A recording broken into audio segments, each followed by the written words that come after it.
Hello, my dear friends. Welcome back to our YouTube channel Universe Classes. Hi, friends. I am Zakir Hussain.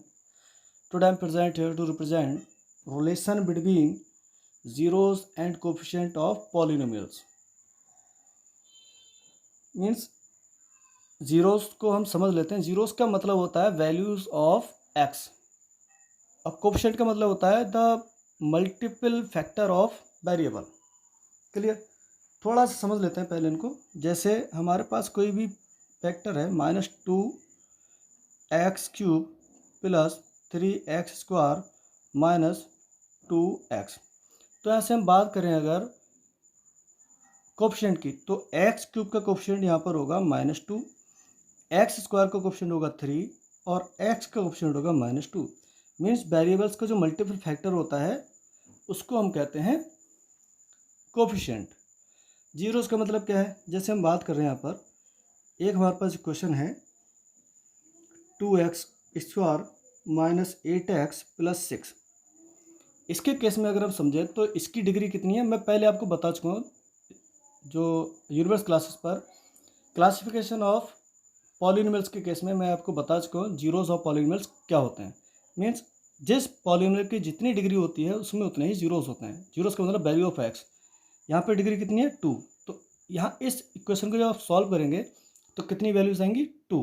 कितनी आएंगी dear 2. और उनके zeros हम मानते हैं अल्फा और बीटा. क्या मानते हैं? अल्फा और बीटा. सेम यार इसके भी केस में हम बात करते हैं. हमने कोई भी एग्जांपल ले लिया यहाँ पर जैसे 2x³ minus 5x² minus 14x plus 8. यहाँ से देखेंगे तो डिग्री कितनी है 3. तो कितनी वैल्यूज होनी चाहिए x की 3. मीन्स एक x की वैल्यू को हम अल्फा मानते हैं, दूसरी को बीटा मान लिया और तीसरी वैल्यू को हमने मान लिया गामा. क्लियर? स्टैंडर्ड फॉर्म अगर हम देखें क्वाड्रेटिक इक्वेशन का तो स्टैंडर्ड फॉर्म होता है क्वाड्रेटिक पॉलिनोमियल का ax² plus bx plus c. तो यहाँ से x² का कोफिशिएंट कितना है a और x का कोफिशिएंट कितना है यहाँ पर b और ये हमारा रहा कांस्टेंट टर्म. ये क्या है? Constant term. Clear students? Same यहाँ पर अगर हम इस क्यूबिक पॉलिनोमियल का स्टैंडर्ड फॉर्म लिखें तो वो होगा ax³ plus bx² plus cx plus d. Clear students? तो यहाँ पर x³ का कोफिशिएंट है a, x² का कोफिशिएंट है b, x का कोफिशिएंट है c और d है यहाँ पर कांस्टेंट टर्म. Okay students? अगर हम कंपैरिजन कराएं इस क्वाड्रेटिक पॉलिनोमियल का इस क्वाड्रेटिक पॉलिनोमियल से इससे तो a की वैल्यू यहाँ डिफाइन हो जाती है 2, b की वैल्यू यहाँ डिफाइन हो जाती है -8 और c की वैल्यू डिफाइन हो जाती है यहाँ पर 6. सेम हियर अगर हम इस क्यूबिक पॉलिनोमियल का कंपैरिजन इस स्टैंडर्ड फॉर्म से करते हैं तो a की वैल्यू डिफाइन होती है 2, b की वैल्यू डिफाइन हो जाएगी -5 और c की वैल्यू डिफाइन होगी -14 और d की वैल्यू डिफाइन होगी 8. Clear student? तो हमें क्या करना है ये अल्फा बीटा या क्यूबिक केस में अल्फा बीटा गामा इनके बीच और जो इसके कोफिशिएंट्स हैं ए बी या इस केस में ए बी सी जो इसके कोफिशिएंट्स हैं इनके बीच हमें रिलेशन इस्टेब्लिश करना है. Clear student? तो सबसे पहले हम केस लेते हैं क्वाड्रेटिक पॉलिनोमियल्स का. क्लियर? तो क्वाड्रेटिक पॉलिनोमियल हमने यहाँ पर ले लिया एग्जाम्पल के लिए.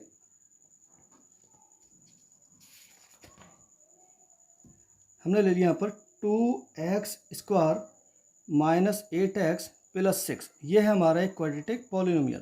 क्लियर? अगर हम इसको सॉल्व करना चाहें ऐसे जीरोस फाइंड करना चाहें तो हमें पॉलिनोमियल को जीरो को इक्वल करना होगा. मीन्स इसको इक्वेशन बनाते हैं 2x² minus 8x plus 6 is equal to 0. Clear? तो यहाँ से इसको आप जब सॉल्व करेंगे तो इसके दो फैक्टर्स निकल के आएंगे. एक फैक्टर यहाँ पर निकल के आएगा आपका x-1 और एक फैक्टर निकल के आएगा यहाँ से x-3. Clear student? Is equal to 0. तो यहाँ से आप देखते हैं एक बार x-1 इजकल टू 0 पुट करेंगे तो x की वैल्यू आ जाती है 1. एक बार यहाँ x-3 इजकल टू 0 पुट करेंगे तो x की वैल्यू आ जाती है 3.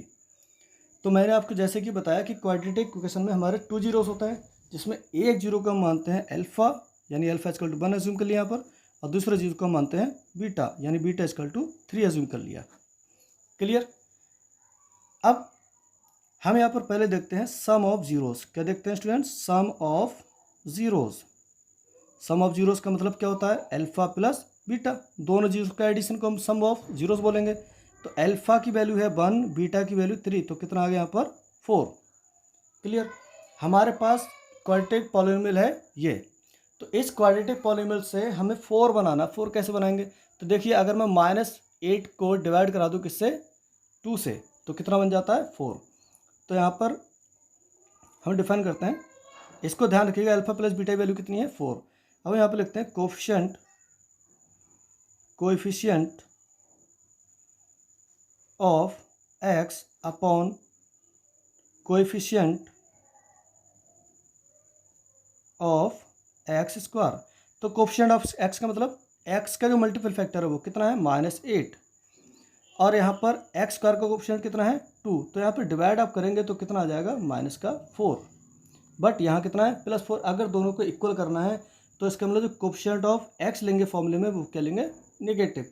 तो यहाँ पर क्या आएगा? माइनस, क्योंकि कोएफिशिएंट ऑफ एक्स माइनस का है, यहाँ माइनस पहले से लगा है। क्लियर? तो यहाँ क्या हो जाएगा? +4। अब अल्फा प्लस बीटा 4 है और coefficient of x upon coefficient of x square, उसकी वैल्यू भी 4 है। जब राइट हैंड साइड इक्वल है तो लेफ्ट हैंड साइड भी कैसे होंगे? Equal. Hence sum of zeros is equal to minus coefficient of x upon coefficient of x square. Clear students? ये रिलेशन हमारे पास स्टेब्लिश होकर आ गया। अब इसको मैथमेटिकली कैसे लिख सकते हैं? सम ऑफ जीरोस का मतलब अल्फा प्लस बीटा। अब स्टैंडर्ड फॉर्म हमारी क्या होती है? ax² plus bx plus c। अब यहाँ से देखें, कोएफिशिएंट ऑफ x कितना है? b, मीन्स माइनस यहाँ लगा है। कोएफिशिएंट ऑफ x कितना है? b। और कोएफिशिएंट ऑफ x² कितना है यहाँ पर? a। ये हमारा मैथमेटिकल रिलेशन आ गया। तो सर क्वाड्रेटिक इक्वेशन में क्या एक ही रिलेशन होता है? नहीं, क्वाड्रेटिक इक्वेशन में एक और रिलेशन होता है। वो क्या है? जिसको हम कहते हैं प्रोडक्ट ऑफ जीरोस। क्या कहते हैं? Product of zeros. Clear? Product of zeros का मतलब क्या है? सर जो जीरोस दिए उनका प्रोडक्ट करा दीजिए, मीन्स मल्टीप्लाई करा दीजिए उनको एक दूसरे से, यानी अल्फा इंटू बीटा। अब अल्फा की वैल्यू 1 है, बीटा की वैल्यू 3, तो कितना आएगा? 3 बन जाए 3। अब इस इक्वेशन को ध्यान से देखिए, हम किसको किससे डिवाइड करें कि 3 आ जाए? मीन्स अगर हम 6 को 2 से डिवाइड करते हैं तो 6 3 आ जाएगा। 6 को अगर हम 2 से डिवाइड करते हैं तो कितना आ जाएगा? 3। 6 डिवाइड बाई 2 गिव्स 3। मीन्स क्या लिख सकते हैं इसको हम? ये इसको ध्यान रखिएगा, इसको हम लिख सकते हैं constant term upon coefficient of x square. क्या लिख सकते हैं? Coefficient of x square. तो ध्यान से देखिए, कांस्टेंट टर्म है हमारे पास 6 और कोएफिशिएंट ऑफ एक्स स्क्वायर कितना है? 2। तो इसको जब डिवाइड करो तो कितना आ जाएगा? 3। अब प्रोडक्ट ऑफ जीरोस का राइट हैंड साइड 3 है और constant term upon coefficient of x square का राइट हैंड साइड भी 3 है। जब राइट हैंड साइड इक्वल है तो लेफ्ट हैंड साइड भी कैसे होंगे? इक्वल। मीन्स यहाँ पर आ गया product of zeros equal to constant term upon coefficient of x square. Clear students? अब प्रोडक्ट ऑफ जीरोस का मतलब है अल्फा इंटू बीटा और कांस्टेंट टर्म हमारा कितना है स्टैंडर्ड फॉर्म में? c। और coefficient of x square standard form में क्या है? a। तो ये हो गया हमारा प्रोडक्ट ऑफ जीरोस का फॉर्मूला। Clear students? अब हम करते हैं क्यूबिक के केस में। क्लियर? तो क्यूबिक के केस में हम एग्जांपल लेते हैं। यहाँ पर एग्जांपल क्या लेते हैं क्यूबिक के केस में? एग्जांपल हमने क्यूबिक के केस में एग्जांपल लिया polynomial p of x is equal to 2x³ minus 5x² minus का 14x प्लस का 8। इसका जो स्टैंडर्ड फॉर्म होगा वो क्या होगा? स्टैंडर्ड फॉर्म होगा इसका ax³ plus bx² plus cx plus d। Clear students? और जब हम इस इक्वेशन का सॉल्यूशन करेंगे, मीन्स वैल्यूज फाइंड करेंगे, तो कितनी वैल्यूज फाइंड होंगी? 3, क्योंकि यहाँ पर डिग्री कितनी है? 3। जितनी मैक्सिमम पावर उतनी उसकी वैल्यूज। तो इसको हम जब सॉल्व करेंगे तो वैल्यूज इसकी आ जाएंगी। एक वैल्यू आएगी x की 4, दूसरी x की वैल्यू आएगी यहाँ पर -2 और तीसरी x की वैल्यू आएगी यहाँ पर 1/2। तो जैसे कि हमने बताया कि जीरोस को हम क्या मानते हैं, अल्फा बीटा गामा। तो इस वैल्यू को हमने मान लिया अल्फा और इसके जीरोस को हमने मान लिया बीटा और इसके जीरोस को हमने मान लिया गामा। कितना है, 1/2। तो रिलेशन एस्टेब्लिश करते हैं। अब कांस्टेंट यहाँ पर क्या है, ए की वैल्यू है यहाँ पर 2, बी की वैल्यू है यहाँ पर -5, सी की वैल्यू यहाँ पर -14 और डी की वैल्यू यहाँ पर 8। मीन्स ये हमारे कोफिशिएंट्स हैं और ये हमारे जीरोस हैं। तो इनके और इनके बीच में रिलेशन इस्टेब्लिश करना है in case of cubic polynomial. ध्यान दीजिएगा, सबसे पहले हम करते हैं सम ऑफ जीरोस। क्या करते हैं बेटा, sum of zeros. Sum of zeros का मतलब जितने भी जीरोस दिए उनका sum, means alpha plus beta plus gamma. समझ पा रहे हैं स्टूडेंट्स। सम ऑफ जीरोस का मतलब है जितने जीरो दिए उनका एडिशन। मीन्स अल्फा की वैल्यू है 4 प्लस बीटा की वैल्यू है -2 और प्लस गामा की वैल्यू है 1/2। तो यहाँ से जब इसको आप सॉल्व करेंगे तो इसका वैल्यू निकल के आएगा 5/2। कितना आएगा डियर, 5/2। प्लीज़ ध्यान से देखिएगा कितना आएगा, 5/2। अब इस इक्वेशन को ध्यान से देखिए, हम किसको किससे डिवाइड करें कि 5/2 आ जाए।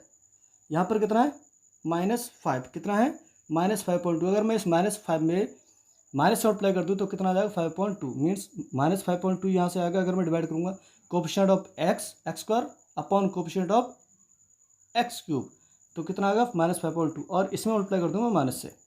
मीन्स क्या करें हम यहाँ करें हम minus coefficient of x square upon coefficient of x cube. तो कितना आ जाएगा, कोफिशिएंट ऑफ x स्क्वायर कितना है, -5। और यहाँ देखिए फॉर्मूले में कितना है, माइनस आगे लगाया ताकि हम माइनस में प्लस का 5 बना सकें। अपॉन में कितना है, कोफिशिएंट ऑफ x क्यूब कितना है, 2। जैसे कि हमने यहाँ पर डिफाइन किया, कितना है 2। तो कितना आ जाएगा, 5/2। अब देखिए alpha plus beta plus gamma की वैल्यू 5/2 है और minus coefficient of x square upon coefficient of x cube की वैल्यू भी 5/2। Means right hand side equal है तो लेफ्ट हैंड साइड भी कैसे होंगे, equal. Means sum of zeros equal to negative coefficient of x square upon coefficient of x cube. ये formula हो गया हमारा, क्लियर। इसको मैथमेटिकली कैसे लिख सकते हैं, सम ऑफ जीरोस का मतलब alpha plus beta plus gamma is equal to negative coefficient of x square कितना है, x स्क्वायर कोएफिशिएंट कितना है, b, clear, upon coefficient of x cube कितना है, a। Relation is established here. तो sir क्या यही रिलेशन होता है, नहीं, इसके अलावा भी रिलेशन क्यूबिक फॉर्म में होते हैं। वो क्या होते हैं समझते हैं।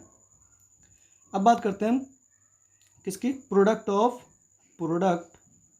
ऑफ जीरोस की। प्रोडक्ट ऑफ जीरोस क्या होता है, प्रोडक्ट ऑफ जीरोस का मतलब जितने भी जीरो होती है उनका प्रोडक्ट। मीन्स एक अल्फा है, एक बीटा और एक गामा, तीनों का प्रोडक्ट करके हमने दिखा दिया। अल्फा की वैल्यू 4, बीटा की वैल्यू है -2 और गामा की वैल्यू 1/2। तो 2 बन जा 2 कैंसिल आउट, कितना वैल्यू आ गया, माइनस का 4 बन जा 4, क्लियर। अब माइनस का 4 कैसे लाए, यहाँ से देखिए माइनस का 4 कहाँ से आएगा। अगर हम 8 को 2 से डिवाइड करते हैं, 8 को अगर हम 2 से डिवाइड करते हैं तो कितना आता है 4। अगर मैं यहाँ माइनस अप्लाई कर दूँ तो कितना आएगा, यहाँ पर माइनस का 4 आ जाएगा। तो क्या करते हैं हम, ये अप्लाई करते हैं कोफिशिएंट, सॉरी कांस्टेंट, क्योंकि ये यहाँ पर कांस्टेंट है, constant term upon coefficient of x cube. अब कांस्टेंट टर्म आपका कितना है 8 और कोएफिशिएंट कितना है आपके पास x क्यूब का 2। तो कितना आ रहा, प्लस का 4 आना चाहिए, माइनस का 4। तो हम क्या करते हैं, यहाँ माइनस अप्लाई पहले से कर लेते हैं। माइनस अप्लाई यहाँ पर पहले से कर लिया तो यहाँ भी माइनस आएगा, तो उसको डिवाइड कराएंगे, कितना आ जाएगा 4। अब alpha into beta into gamma means product of zeros की वैल्यू -4 है, minus constant term upon coefficient of x cube की वैल्यू भी -4 है। राइट हैंड साइड इक्वल है तो लेफ्ट हैंड साइड भी कैसे होंगे, equal. Means product of zeros is equal to minus constant term upon coefficient of x cube. Okay, means product of zeros का मतलब क्या है, alpha beta gamma. Negative coefficient of constant term कितना है 8, कितना है constant term 8। Okay students, constant term हमारे पास है 8 upon coefficient of x cube कितना है 2, तो यहाँ पर रख देंगे हम 2, मीन्स ये हमारा रिलेशन वेरीफाई हुआ। अब यहाँ से देखिए -8 वैल्यू किसकी है डी की, किसकी है डी की, और 2 वैल्यू किसकी है ए की, तो यहाँ से आ गया alpha into beta equal to -d upon A. Clear, product of zeros में alpha into beta into gamma equal to क्या था -d अपॉन ए। ये हो गया हमारा थर्ड रिलेशन वेरीफाइड। अब अगला रिलेशन हम यहाँ वेरीफाई करते हैं इसका, जिसको हम कहते हैं sum of zeros, sum of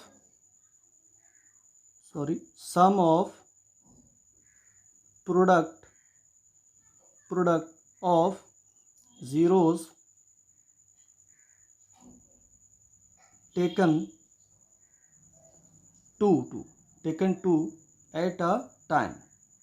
इसका मतलब क्या है कि हम क्या करेंगे, जितने जीरोज होंगे उनका सम तो करेंगे, लेकिन 2 जीरोज का प्रोडक्ट करते हुए। जैसे सपोज ये हमारा यहाँ अल्फ़ा है, हम इस तरह से मूव कर रहे हैं, ये बीटा है और यहाँ पर ये गामा है, तो पहले क्या लिखेंगे अल्फ़ा बीटा, प्लस करते हुए इनको लिखते जाएंगे, मीन्स अल्फ़ा बीटा 2 का प्रोडक्ट हो गया, प्लस फिर क्या करेंगे बीटा गामा, प्लस फिर क्या करेंगे हम गामा और अल्फ़ा। क्लियर, तो इसका मतलब यही है। तो क्या करते हैं हम यहाँ पर alpha beta plus beta gamma plus gamma alpha is equal to, अब आप अल्फ़ा की वैल्यू यहाँ पुट कीजिएगा। अल्फ़ा की वैल्यू कितनी है यहाँ पर, मीन्स ये हमने डिफाइन किया पर अल्फ़ा की वैल्यू 4 इंटू बीटा की वैल्यू है -2 प्लस बीटा की वैल्यू है -2 इंटू गामा की वैल्यू है 1/2 प्लस गामा की वैल्यू है 1/2 इंटू अल्फ़ा की वैल्यू है 4, डिवाइड करा दिए 2 बन जा 2 और 2 2 जा 4, तो कितना आता है -4 2 जा 8, माइनस प्लस माइनस 1 बन जा 1 और यहाँ प्लस 2 बन जा 2, तो कितना आ जाएगा यहाँ पर -7। क्लियर, अब देखिए इस इक्वेशन को ध्यान से देखिए, -7 कैसे बनने वाला है। अगर हम -14 को 2 से डिवाइड करते तो माइनस कैसे बना जाएगा, means coefficient of x upon coefficient of x cube. तो लिखते हैं हम coefficient of x upon coefficient of x cube. तो वैल्यू देखिए कोफिशिएंट ऑफ x की वैल्यू कितनी है -14 और कोफिशिएंट ऑफ एक्स क्यूब कितना है 2, तो जब आप इसको डिवाइड करेंगे कितना आएगा -7। ध्यान से देखिए sum of product of zeros taken at 2 times की वैल्यू है -7 और इसकी वैल्यू भी -7। जब राइट हैंड साइड सेम है तो लेफ्ट हैंड साइड भी कैसे होंगे equal, means alpha beta plus beta gamma plus gamma alpha किसके इक्वल होगा, कोफिशिएंट ऑफ एक्स कितना है c, कितना है c, और कोफिशिएंट ऑफ एक्स कितना है a, तो किसके इक्वल हो जाएगा c अपॉन a के इक्वल। ओके स्टूडेंट्स, ये था कि किसी भी कांस्टेंट और कोफिशिएंट का रिलेशन उस गिवन पॉलिनोमियल के जीरोज के साथ कैसे एस्टेब्लिश किया जाए। क्लियर, तो इन फॉर्मूलेस के बेस पर कई सारे क्वेश्चंस 10th क्लास में बार बार पूछे जाते हैं, जिन हमने क्या किया यहाँ पर रिलेशन वेरीफाई किया है between zeros and it's coefficient. Clear students, please students आपको ये वीडियो कैसी लगी कमेंट सेक्शन में जाकर ज़रूर बताइएगा, और प्लीज़ हमारे यूट्यूब चैनल यूनिवर्स क्लासेस को लाइक करें, शेयर करें और प्लीज़ सब्सक्राइब ज़रूर करें।